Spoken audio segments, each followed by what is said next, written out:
Hello，大家好，我是阿光，我现在在云南省红河州的河口县，这里是河口的河口口岸。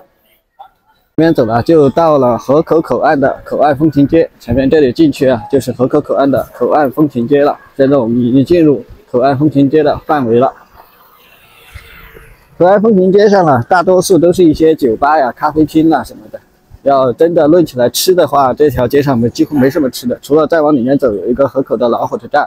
老火车站门前的广场上面是有一些过来摆摊的，但是卖的品种都比较单一，都是一些烧烤或者是饮料什么椰子水那些东西，没什么其他的。大家看看前面这一排子房子，前面这一排子房子就是都是一些酒吧了。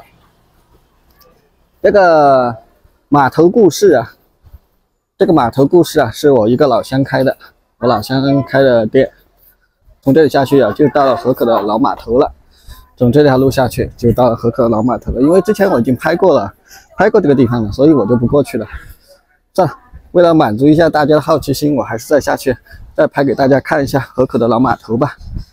因为毕竟也有很多朋友还是想看一下的，看一下河口这个老码头是什么样。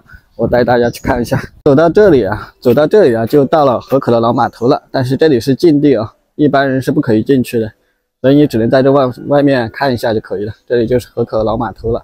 这上面这座铁路桥就是中越友谊的铁路大桥，也就是大名鼎鼎的具有100年历史的滇越铁路。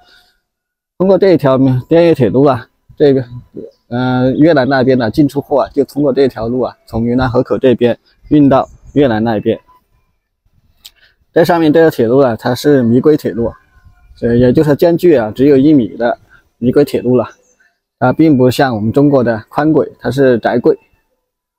这里就是酒吧了，河口的一些酒吧了，1903酒吧，这个还是相当出名的。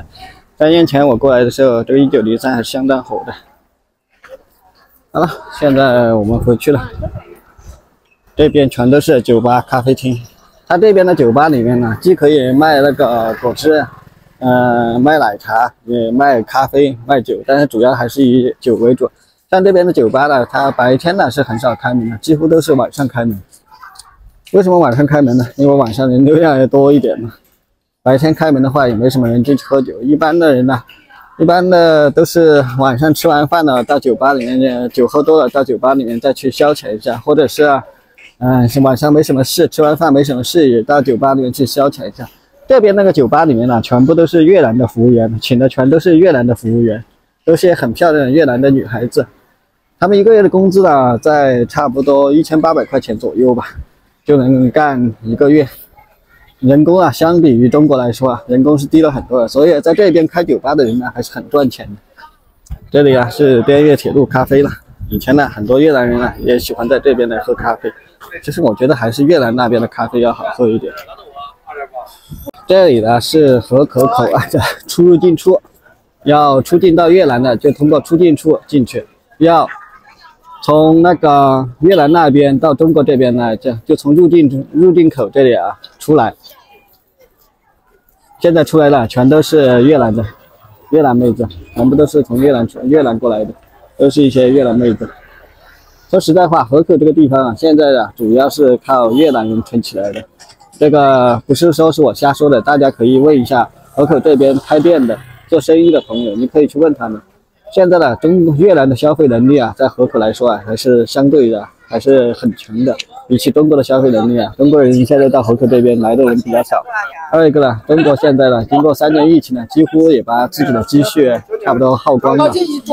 所以，但是越南借助这3年疫情时间大多数人都手上都聚集了一部分财富他们有很强的购买力现在。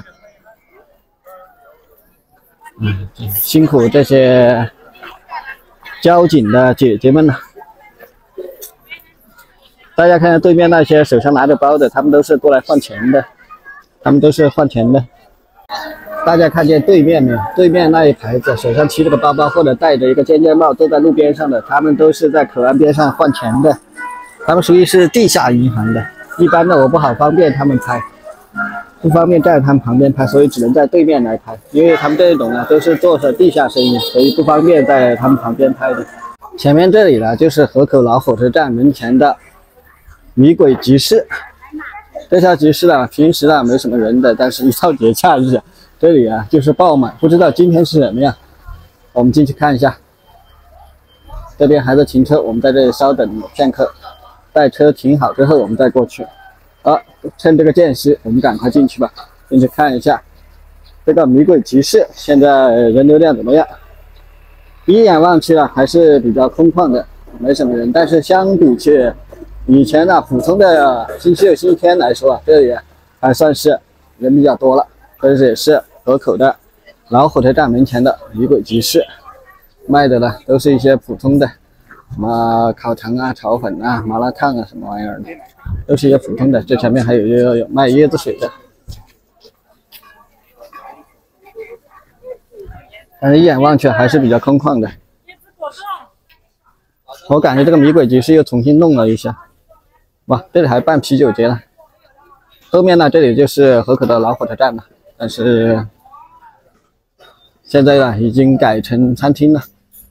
一眼望去太空旷，太空旷了，没什么人了。好了，我们再到后面去看一下吧。